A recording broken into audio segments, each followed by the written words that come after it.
Okay, so we're going to start at page 131 while we're still waiting on votes. And this is Hell Yeah, Carolyn Brown. The door opened, and she looked up to see a stranger. Can I help you? She asked. Name is Cal Anderson. I'm Derek Hand, and I'm down for the 8 to 8 night shift starting tonight. Got a parking list for me to sign? He asked. Cal was short, round man, somewhere between 25 and 30. There was a white line where a wedding band had been until recently. His baby face was as round as his waistline, but his arms stretched the fabric of his coat. Page 132. Kathy handed him the list, and he put his name on the number 4 slot. His writing had a feminine flair that looked out of place with the other scribbles. So what's the story on the old beer joint out there? Is it closed up? He asked. No, it's open from 8 to 2 every night, but Sunday I own it and operate it, she said. Well, if that ain't the sorriest luck. If I hadn't known that we were on-site beer joint, I would have put into work my night shift from 8 to 8, Tuesday through Saturday. Only night I can get for a cold beer will be Monday. You reckon you could open it up in the daytime for us who work nights? No, sir, 6 hours at night, and this job is plenty for me, she said. Then save me a bar stool on Monday. Don't expect you've got live bands except the weekends, do you? Don't ever have live bands. You want that, you go on up the road to the Trio Club. We have the oldies night on Monday. That means the 3 for a quarter jukebox is plugged in. Rest of the week we have new jukebox with the new artists. Guess you like better the old stuff if you'd only coming out on Monday, she said. Love it. Cut my teeth on Marty Robbins and Conway Twitty. Granny listened to them. Grandpa listened to Dolly Parton, Crystal Gale. Got any of those folks crooning on that old jukebox? Every one of 'em, Kathy told him. Then I'll be there. Save me a dance, too. He grinned. Can't do it. Don't dance with a customer, she said. If it wasn't for bad luck. Page 133. She held up her hand at the cliche. I know you wouldn't have no luck at all. He stared out the door with a loud make-believe sigh. What's your name, honey? Kathy Odell, and I'm temping, for Maggie, she said. Like I said, bad luck, no luck at all, he waved. She went to work, and when she looked at the clock, she was surprised to see the 2 hours had passed, and her neck was in a cramp. It popped when she rolled it several times. She inhaled deeply and caught a whiff of the strong coffee still in the percolator. Her stomach grumbled, so she went to the kitchen to see if Travis had really put ice cream in the freezer. She snooped around the cabinets and found a dozen kinds of soup, 2 loaves of bread, and peanut butter, along with a package of soft chocolate chip cookies and a bowl filled with Butterfinger candy bars. The refrigerator had cheese, apples, oranges, 20 containers of yogurt and milk, 4 kinds of ice cream, and a dozen man-sized frozen TV dinners were in the freezer. She picked up a container of strawberry yogurt and opened the 3 drawers before she found the spoons. She leaned against the bar and ate slowly. She'd forgotten about the computer kinks and aches. Bars had their own set of pains at the end of the shift that involved sore legs and throbbing toes. Computer work put kinks in the neck and lower back.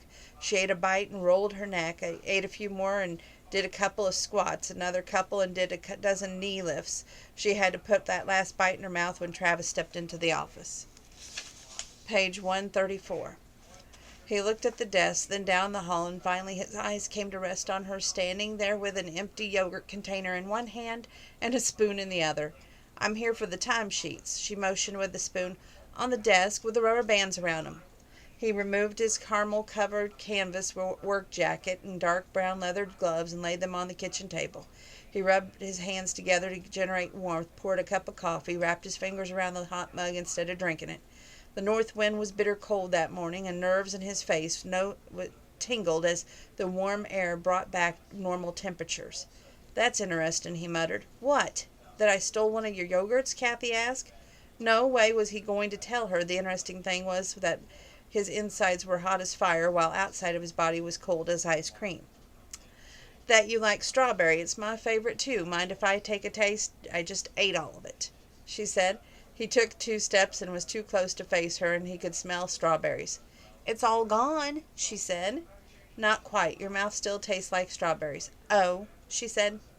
He inched so close that his chest met hers, and his nose was 3 inches away.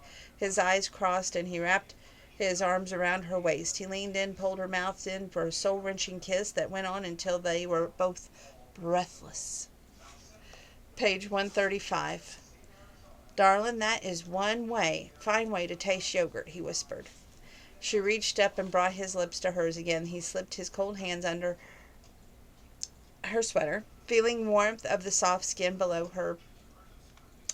And we'll skip a little bit of that, because I don't want to read too much in case the kids are watching. The noise of the pickup right outside the trailer caused them to jump back as if they were 14 years old and had gotten caught making out on the sofa in the dark. Travis hurriedly buttoned his shirt and picked up the coffee mug and was sitting at the table when the door opened. Kathy adjusted her sweater and backed to the door when Rocky came into the trailer. The crimson blush in her cheeks matched the fiery feeling in the pit of her insides. Another minute and they would have been fumbling for zippers and headed down the hallway toward his bedroom and all that locking on the front door. Without all locking the front door. Got any coffee? Texas ain't supposed to be this damn cold, Rocky said. It's been made since breakfast, but it's hot and strong, Travis said. Just like my women, Rocky laughed. You a hot and strong, Kathy? That question could be considered sexual harassment, Kathy said. Rocky brushed past Travis on the right. You get up on the wrong side of the bed this morning, woman? Kathy shrugged and headed back to her desk and started to work. She'd much rather been kissing Travis than entering numbers into that computer screen, and she'd be willing to dance in the middle of the rainstorm if Rocky would suddenly turn into a frog and just hop out of the trailer so she could go back to running her fingers over Travis's hard chest muscles. Now, why in the hell would I think something like that? I vowed to run from this, not right into it, but maybe if we had a romp in the sheets it would cure me of this infatuation and I could get him out of my mind, is what she's thinking. What do you need other than a hot, strong cup of coffee? She asked finally. He threw up his palms as if he was about to attack him. If I answer that, you'll have me up on harassment charges, he grinned. Get your mind out of the gutter and tell me what brought you to the trailer other than coffee and warmth, Kathy said. You are a hard woman, Kathy Odell. Amos would do well to put you out on full-time payroll. That way you keep us in line. I need a printout of the crew. We're going to need to hire one more roughneck, Rocky said. He removed his coat and hung it on the back of the chair before he sat down with Travis. You were right. It's damn hot and damn strong. It's only a little less thick and black as oil. It'll warm you up, Travis said. Think we'll hit something today in 2 months? It won't matter if we do or not. This place is warm compared to where some of us has been headed by the end of February, Rocky said. Ain't that the truth, Travis said. Kathy stopped working, stretched her neck so she could see across the bar separating the office and the kitchen. What are you talking about? Alaska, Rocky said. Travis chanced to glance in her direction, his gaze locked with hers, glistening hot sparks danced between them. If Rocky weren't the best tool pusher in the whole business, he'd fire him on the spot for interrupting what happened between him and Kathy. Alaska? She finally asked without blinking. She'd known it was a 2-month gig, but Alaska? That just put the icing on the cake as far as letting desire win the race with common sense. If she did sleep with him, it would be because she fell for him, and then he'd be gone, and she'd be in a world of big hurt.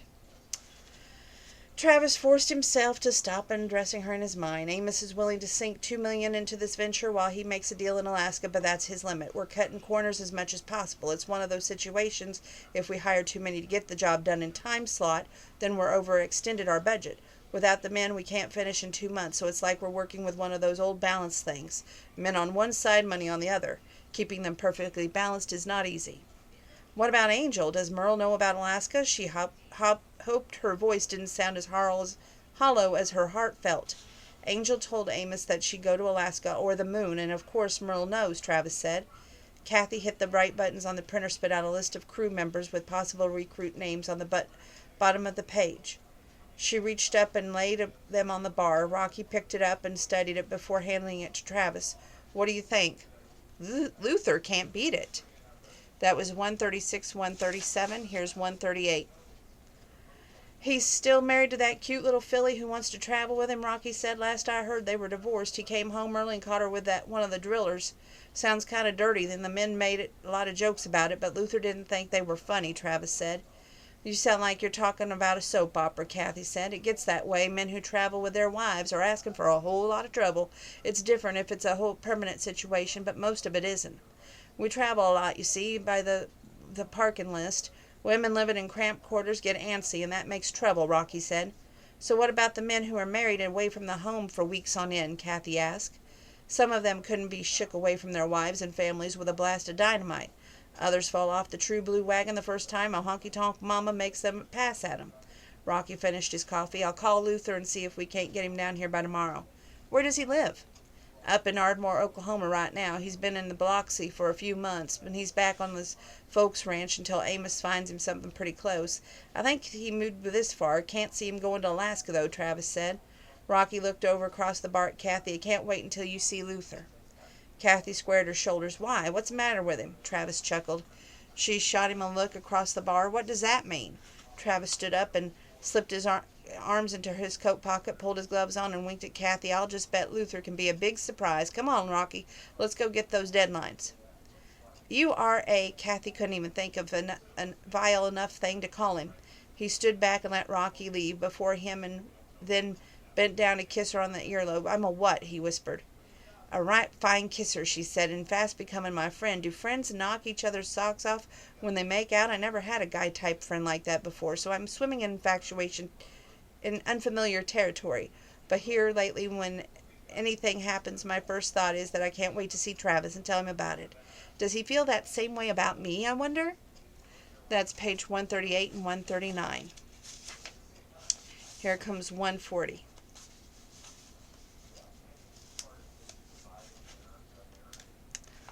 He touched his lips, so she thought he was a right fine kisser, did she? He smiled. That was funny because he thought the same thing about her. And the more he knew, the more he wanted to be around her, whether it was helping her in the honky-tonk or sleeping on her sofa. He couldn't wait to tell her about his day or what happened at the rig site.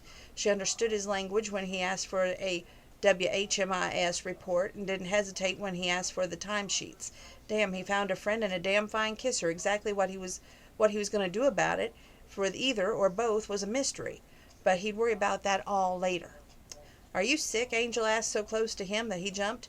Was everyone about to sneak up on him that day? First Rocky barged in and broke up his make-out session with Kathy, and now Angel was disturbing his sizzling memories as well as his profound discoveries about Kathy. If he and Kathy ever did make it to the bedroom, would the devil open the door, or a real honest-to-God angel's halos block it? What makes you think I'm sick? Travis asked. You look kind of glassy-eyed, like you were getting a fever. Honey, if you are, suck it up. We're working 24 hours a day on this. I'm damn sure I'm not going to go over to Alaska and leave Garrett, so we've got to cuss some oil out of that Texas dirt out there, Angel said. I'm not sick. I'm just thinking, that's all. We need more time and men, Travis said quickly. Rocky said he was calling Luther. I've heard a lot about him. Is he as big as they say? I'm hoping that he'll be here in the morning and you can see for yourself, Travis said. Good, I might talk Amos into a few more dollars, but I don't think he'll spring for one more day. If we hit pay dirt, one of us gets to stay in Mingus and one of us sets up permanent shop. Buys lease, keep the crew. If not, you know what's next, and I'm not sure I can do it, Travis. Not since I met Garrett. I'm in love, Angel said. Does Garrett know? Angel tore a piece of paper off the south of the wall and tore up a new one. If he doesn't, it's not my fault. What am I going to do? I didn't come to Mingus expecting to fall in love. Hell's bells. I planned to ride the oil rigs for 10 years before I even thought about settling down. Now here I am at 23, thinking about a white dress, a baby, and booties. His head jerked around like one of those folks in the scary movies who were possessed by a demon. Baby booties, he gasped. I'm not pregnant, but that's where my mind is going. I want to live on the ranch and have babies. I want to do this, too. What's the matter with me? Am I crazy? I don't know why you couldn't have it all. Amos has a permanent office in Fort Worth, but I bet he'd be glad to put you to work in this area if we don't cuss out the oil of that sorry old Texas dirt, Travis said. But what if he says Alaska or nothing? You've been with him all these years. You can negotiate. Right here at first, I should do what I'm told, Angel said. 140, 141, 142. What you should do is follow your heart. If it's not happy, then you shouldn't be miserable wherever you're at. Travis hugged her before he went back out the cold to oversee the derrick going up. What about his heart? If they failed bringing a productive well, what would happen between him and Kathy? She'd never leave the honky-tonk. Was he ready to really take the Mingus office if Amos offered it to him? Or did he really want to go to Alaska? A few hot and steamy kisses and I'm thinking about the future. What in the hell's the matter with me? I'm not a teenager. I'm 30 years old and I've been in love with more than once. So what makes this one so different? Whoa, boy. I'm not admitting anything or saying that L word. No, sir. Kissing that big, tall blonde is one right thing. Oh, hold on. That big, tall blonde is one thing, and admitting that she's becoming my good friend is all right, too. We're adults, so if it leads to more than a few kisses, that would be fine, but I'll fight the idea of falling for her. She's a barmaid, and I'm a wandering oil man. Her business is tied down firmly to the dance floor in a bar. Mine could move at any minute, and I love it that way. That's what he's thinking. When he started home that evening, for the moonlight transformed bare mesquite tree branches into his arms, beckoning him to hurry, he parked in front of the trailer, checked Kathy's living room window to find it and the honky-tonk both dark. He'd never seen the whole place with no lights, one at 7 o'clock in the evening. He headed out across the grassy area between his trailer and the honky-tonk to see what was going on. Music filtered through the night air. At first it was barely audible, but every step became louder. By the time he was halfway across the lawn, he could hear a thump of the steel guitar and the beat of the drums. He stood still and cocked his head to one side, and then followed the sound of the garage located just south of the honky-tonk. The door was cracked. He slipped inside and heard a loud blast of old country music blaring from a radio corner that hit him in the face. "Anyone home?" he yelled. No one answered. The only life in the place appeared to be from the Highway 101 singing a song right out of the 80s and bare light bulbs swinging from the ceiling. He closed the door and leaned against it. A big Harley-Davidson motorcycle was parked at the end of the garage. Shiny black with red leather seats and not a smidgen of dust anywhere on it. Just enough room beside it for a tinker's ride. A burgundy Chevrolet Silverado pickup was parked next to the cycle and a red Cadillac beside it. He walked down the length of the garage, wondering which vehicle belonged to Kathy. Surely she didn't own all three. Why would she need a car, truck, and a cycle? When he started back, a movement in his peripheral vision startled him. He looked between the truck and caddy, expecting to see a cat or mouse or some small animal. A bright orange creeper eased out from underneath the truck a few inches at a time. He leaned in the hood and waited. "What the hell?" Kathy gasped as she looked up from her back. "I might say the same thing. What are you doing?" She made no effort at getting up. "Changing the oil. What are you doing here? You scared the crap out of me." "You change your own oil? You don't?" Page 142, 143, 144, 145. "Hell no. I take my truck to the Chevrolet house and they service it for me," he said. "Well, little rich boys can do that. Little poor girls learn how to change their own oil to save a buck," she said. He ignored her barb about rich boys. "You going to get up off that thing? When I'm ready. It's draining. When it gets done, I'll replace the filter, drag the tub of old oil out. Ain't no use getting up in it until it's finished. Won't take but a minute longer." She wore a pair of old stained blue coveralls that zipped up the front. Harry was stitched above the breast pocket. Her hair was braided into 2 ropes, and that she wasn't wearing a drop of makeup. Travis thought she was absolutely stunning. "Harry?" he asked. "They belonged to my father. He taught me how to change oil, spark plugs, and tires. Said girls who didn't know how to do jack crap had to marry early so they'd have a husband to do it for 'em. He didn't want me hooking up with someone just because I couldn't take care of myself." She slid back under the truck. What did he think he was doing, coming into the garage uninvited? She'd gone to the garage to work on her truck to take her mind off him and his kisses. She hadn't had much luck getting him out of her mind, so maybe there was something in that old adage about thinking of the devil and he would appear.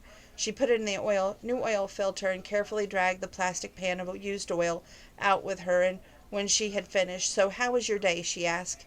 He leaned on the truck fender. "Busy as usual. I like to be busy so it's not complacent." "Why do you listen to old music? I think you'd get enough of that on Monday nights." "When Daddy and I worked on the old truck, my old car, he always had that old red radio on the porch. I inherited it when he died, and it's one of my prized possessions. I turned it into an oldie station. Heaven help the person who changed the dial.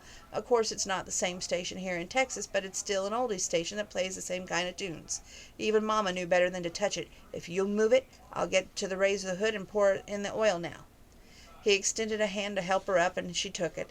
The electricity between them didn't shock her as much as it did the first time he kissed her in the honky-tonk, but it was still there. He pulled it, and then when she was on her feet, he gave her a little jerk that landed right in his arms. When he kissed her, he smelled oil and tasted spearmint chewing gum. The weird combination was strangely heady. He inhaled deeply, and when his lingering kiss broke and drew her to his chest, like he'd done in the kitchen. I've got to get back out to the rig at midnight and stay until morning, so I won't be at the honky-tonk tonight. Just wanted to find you and see how your day had gone. Now I know," he said. "You don't have to be there until Friday." She was amazed at the calm tone of her voice. It should have come out all breathless. "Luther is coming tomorrow, so that should speed up things. He does the work of 3 men, and he's good-natured. But I wanted to come to the honky-tonk tonight," he said.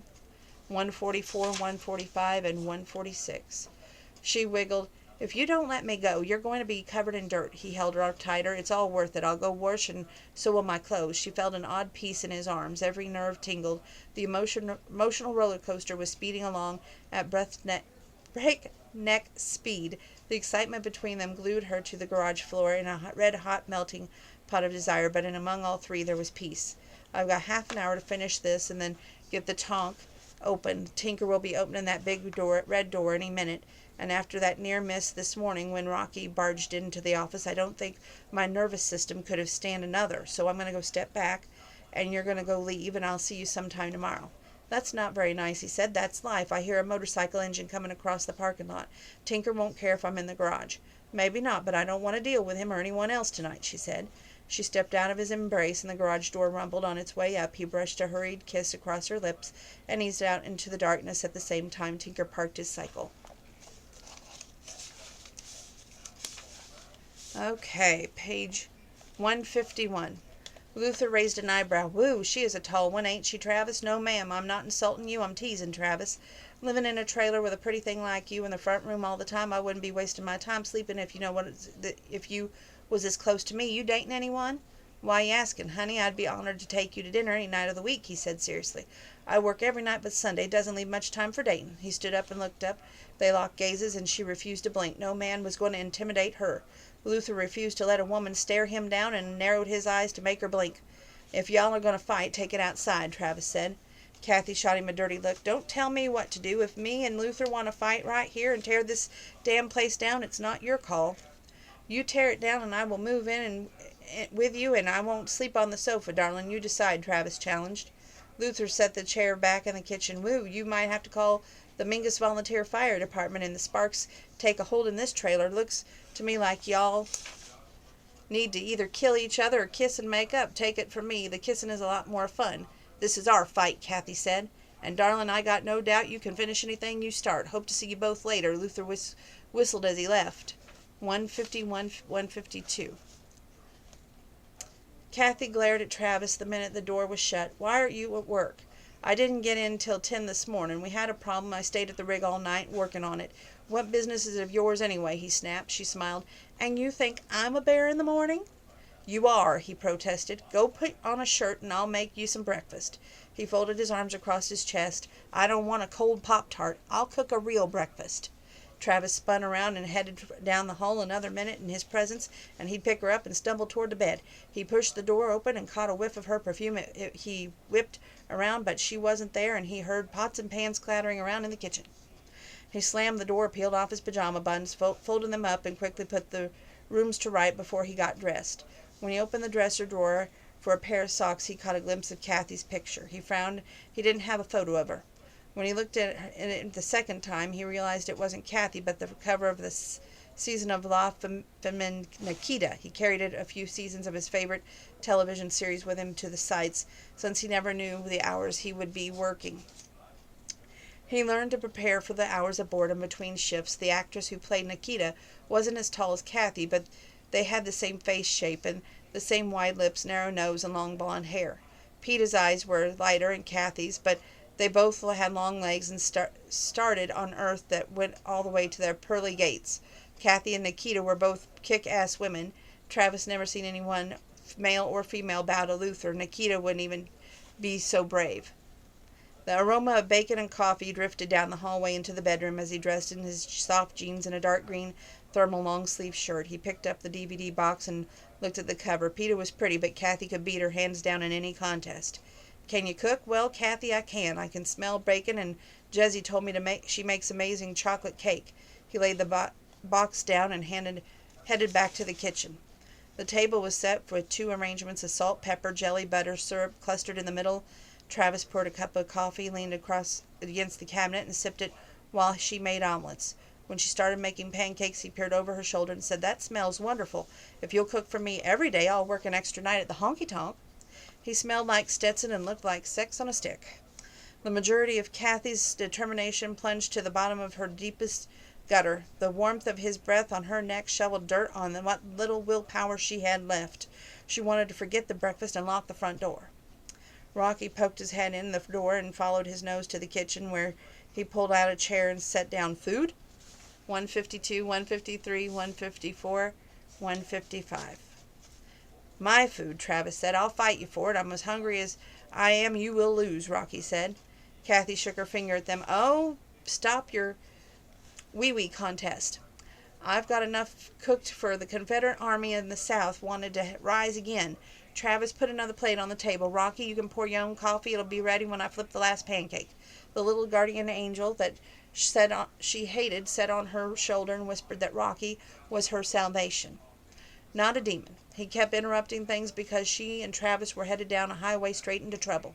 Friendship was fine and dandy. Anything past that would never work.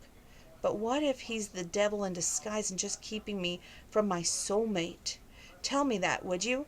And while you're at it, go rustle me up a handful of straight pins and one of those little voodoo dolls that looks like Rocky. That's what she's thinking. She flipped the last of the pancakes onto a platter and set it in the middle of the table, along with the second platter piled high with bacon, cheese, omelets, and toast. "I can't believe you made me eat cold Pop-Tarts when you can cook like this," Travis said. "When did that happen?" Rocky heaped pancakes and bacon on his plate. Travis slipped 2 omelets, toast, and bacon on his plate. "She froze me, then wouldn't even feed me, and she knows how to cook. I'm not sure she can get into heaven after committing so many sins like that. St. Peter might give her one of them do not pass go, do not collect $200, and go straight to HE double hockey sticks cards." "You played too much Monopoly in your life," Kathy said. "Way I heard it is that she's mean as an old arthritic grizzly bear with a toothache in the morning," Rocky said. Kathy buttered a piece of toast and opened the strawberry jam. "Did you both forget that I'm sitting right here? And if I'm that hard to live with, I could take all of this food and dump it in the trash. And who told you I was that mean?" Luther didn't let his coat tail hit his hind end before he was shack telling everyone who would listen that you were ready to take him into a fist fight, but Travis stepped in to stop it. He said he'd marry you tomorrow morning, but that you must already be in love with Travis because you wouldn't even go on a date with him. I had never seen anybody tell Luther no. "Are you in love with Travis?" Rocky asked between bites. "That man would scare a rattlesnake out of an outhouse. It wasn't guts that told him no. It was pure old fear. And I'm not in love with Travis. We're just very good friends. What did that driller think he was doing, making a play for Luther's wife?" Kathy swiftly changed the subject. "Well, Luther thinks you're a rattlesnake out of an outhouse and not even flinch. He was plumb impressed by you, darling. He said that if Travis doesn't hurry up, he's going to beat his time with you, and we all got bets laid to which one of us is going to get you first on a real date." Kathy swallowed quickly to keep her from choking. "You might as well take your money back because it will set in the pot until it rots into dust. I'm not interested in marriage. Tell me about this driller who hit on Luther's wife. Did he have a case of acute stupid or a death wish?" Rocky put a second stack of pancakes on his plate. "Well, see about that money. I bet you it's in somebody's pocket by the time we hit oil. And about that driller, he won't ever work with one of our Amos's crews again. Not only was he messing around with Luther's wife, he was playing around with Bart's on the side, too. Plus, he was looking the other way while his sorry nephew stole his equipment." 154, 155, 156. She ignored the bet issue and kept the subject on Luther. "What'd she look like?" "Skinny as a rail, black hair, nothing special, but Luther thought she was some kind of angel. I'll marry you tomorrow if you'll cook for me like this," Rocky said. "No thanks," Kathy said. 2 men now had made the comment that they'd marry Kathy. A pang of pure old green jealousy stabbed at Travis's heart. He finished off his eggs and forked a stack of 3 pancakes to the plate. They were delicious, but not as good as one of Kathy's kisses. He wouldn't marry her for her cooking, but for the way she sent his senses reeling in time as he looked at her. He didn't even have to touch her or kiss her for his body to want to heat up. "I think I'll work late every night if you're going to make breakfast," Travis said. "I'll make sure that there's lots of Pop-Tarts in the trailer. I've got to go grocery shopping after work today. You got anything in particular flavor you're partial to? You could dip them in yogurt," she said. Rocky shuddered. "That is gross." I need to shop too. How about I go with you? Travis asked. Rocky looked up with a gleam in his eye. Kathy put up a palm. It's not a date. It's two business associates and friends going shopping for Pop-Tarts. Well, dang, I was ready to tell Luther that Travis had beat his time. And then we could all lay bets on how long Travis could keep them pretty white teeth. You all are crazy, Kathy said. I'm not talking about dating anymore. Why did you come into the town anyway? I don't think you could smell bacon frying all the way out to Jessie's place. I need a copy of Roughneck and their current status with safety protocols. Inspector's coming around in a day or two, and I want everything in order, he said. She left them to finish their mid-afternoon breakfast and carried their coffee to the computer. She brought up right forms, printed them, and stapled them together. There you go. So is everything up to code? Travis asked. Oh, yeah. Amos would shell out pink slips if we lost a day, but because of some minor regulatory infraction, he doesn't abide by stupidity. He did with that driller, Kathy said. Yes, but he corrected it in a hurry. I gotta run. Thanks for the food. You ever change your mind about marriage, you call old Rocky. I'll do right by you, I promise. But if you get a mind to make them eat those toaster things, I'll divorce your sorry hide. She waved without looking up from the computer screen. You are welcome. I won't change my mind, and you don't have to worry about a divorce. You gotta have a marriage first. It ain't happening.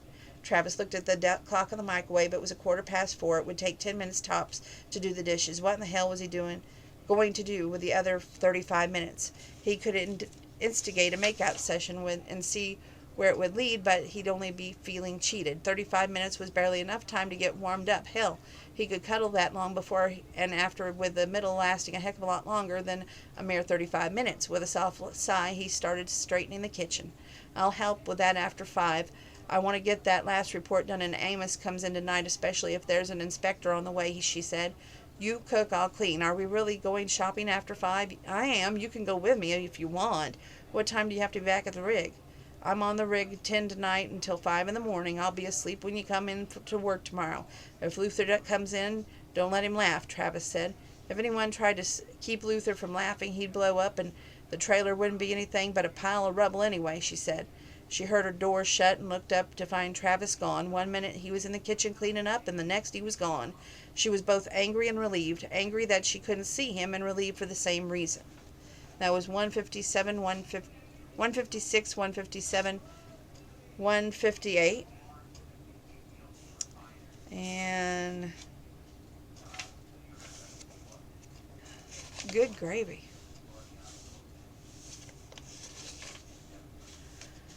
We're still going. Travis stared at the picture of Nikita again on the DVD box and saw Kathy rather than the actress. What had she brought to Mingus anyway? He didn't believe in coincidence or fate either. Amos told him that he'd hire Angel, but only if Travis would go to Mingus to be her mentor. He'd come close to refusing, but Angel needed a good toe in a good company, and Amos was the best. He rationalized that, and Angel that brought him to Mingus.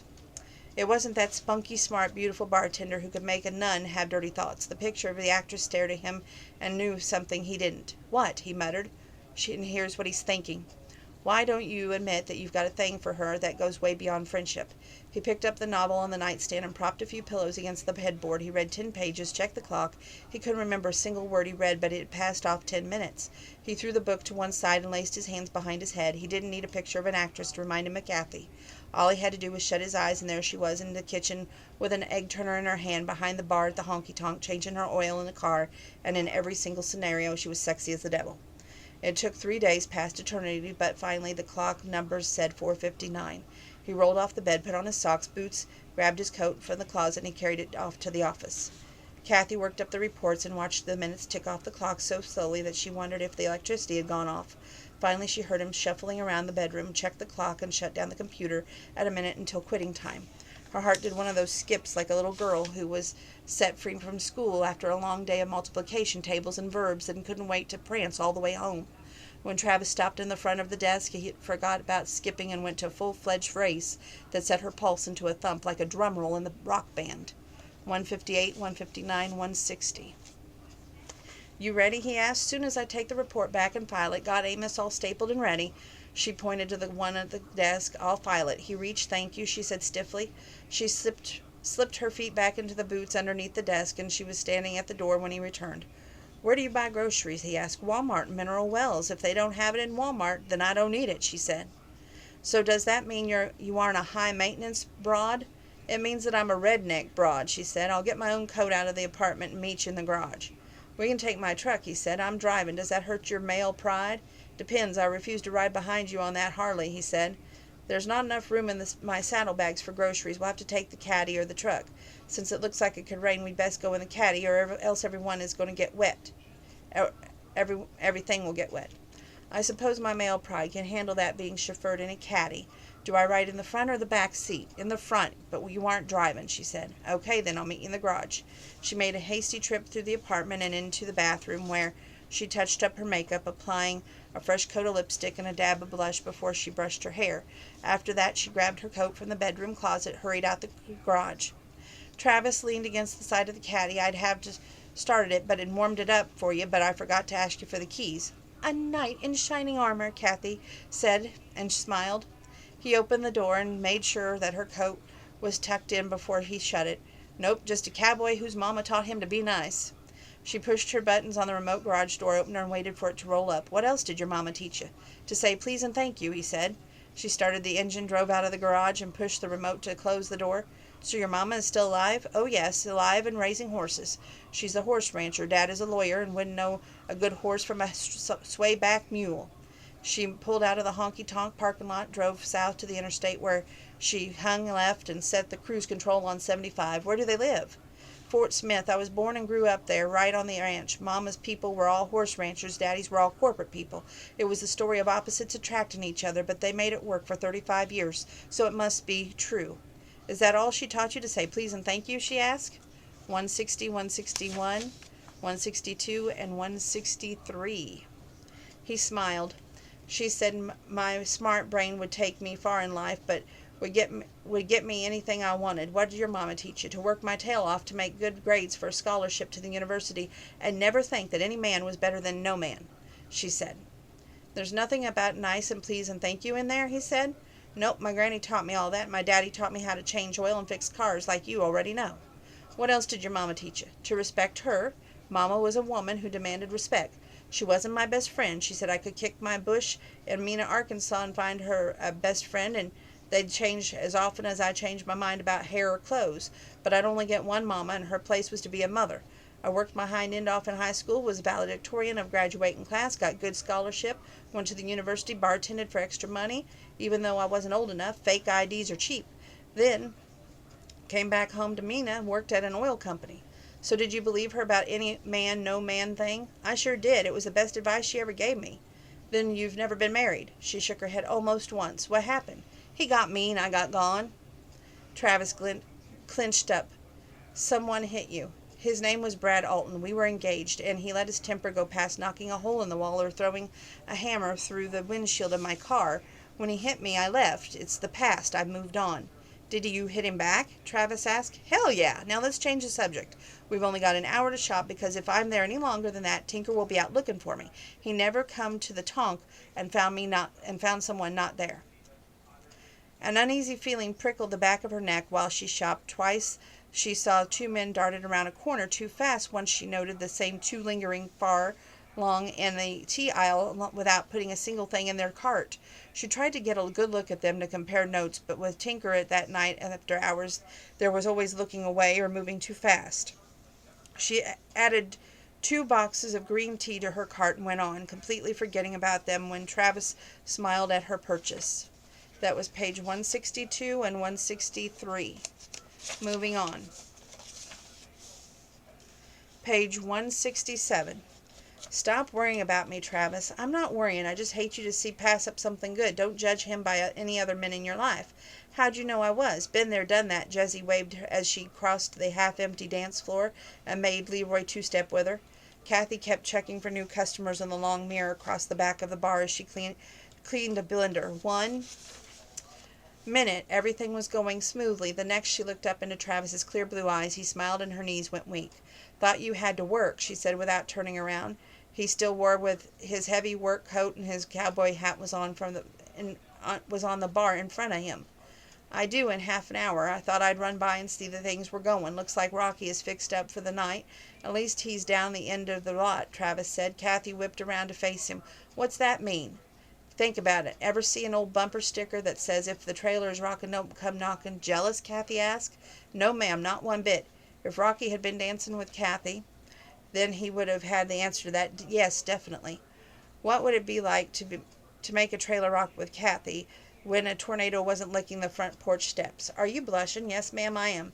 That remark was crude, and I shouldn't have said it in front of a lady. It's from working with a bunch of foul-mouthed oilmen all the time. Don't excuse it, but it helps explain me. And forgive me, he said. She almost dropped the blender pitcher. Okay. He picked up his hat and settled it on his head. Thank you for that, and I'll be leaving now. See you tomorrow. Remember, you promised to keep Luther from laughing. I did not promise any such thing. I'm a big girl, but I'm not big enough to keep Luther from laughing. You ever hear that old joke about a 500-pound gorilla? No, what is it? She propped her elbow on the bar. Okay, tell me, where does a 500-pound gorilla sleep? I have no idea, Travis said. Any damn place he wants to, and that's the way with Luther. I imagine he laughs any place he wants to laugh. You got that right. Travis left whistling Don Williams singing a song about hard part being over, the lovin' part was beginning. Yeah, right, Kathy mumbled. The hard part ain't barely started, and I'm not sure the lovin' part will ever begin. Who you talking to? Jessie asked. Myself. I was talking to Don Williams about his song, she said. That was 168, 169. Moving forward. Page 177. We got 3 pages left tonight. Travis walked across the floor and held out his hand to Kathy as Ronnie Millsap started singing a slow ballad. She slung her feet off the table and wrapped her arms around his neck. I thought you couldn't dance. Love to dance, but I just hate all the crowded businesses. My idea of dancing is 2 people, 1 dance floor, 1 bedroom floor, 1 big old barn, or even 1 grassy lawn, he whispered. Kathy laid her head on his shoulder, and she wished he could stay there in his arms for eternity. Brad was the last man who held her in his arms for a dance, and that was ended in a blaze of fireworks that had nothing to do with passion and everything to do with anger. He kept her in his arms when the second song started. I don't think Mickey Gillies sang City Lights first. Wasn't it Ray Price? My grandpa loved him. Note. No, it was Bill Anderson. Let's see. My dad did too, Kathy said. What'd you pick for your third song? It's a surprise. He tipped her chin up and brought her lips to friend for a long, lingering kiss. Behind Closed Doors played as the long kisses went on and on. But I really, too, am tired to say I want to, like Charlie Rich's singing, Kathy whispered. He kissed her eyelids and her forehead before going back to her lips. For tonight, that is enough. When the song ended, he led her back to the table. Thank you for the dance. You were very welcome, but now it's my turn. She removed a quarter from the cash register, headed for the jukebox. Travis tipped up the bottle and took a long, slow draw. He watched her punch the buttons, using the forefinger to motion him to join her in the middle of the dance floor. She wrapped up her hand in his neck and moved to Marie Laveau by Bobby Bare. He put his hands on her ribs and then ran them slowly down the length of her body all the way to her ankles, back up, and then this time he kept time with the music.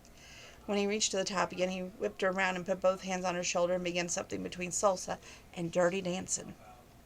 She thought she'd showed him a thing or two about dancing, but his hands on her body, with his eyes locked on hers, made her wonder who was his teacher.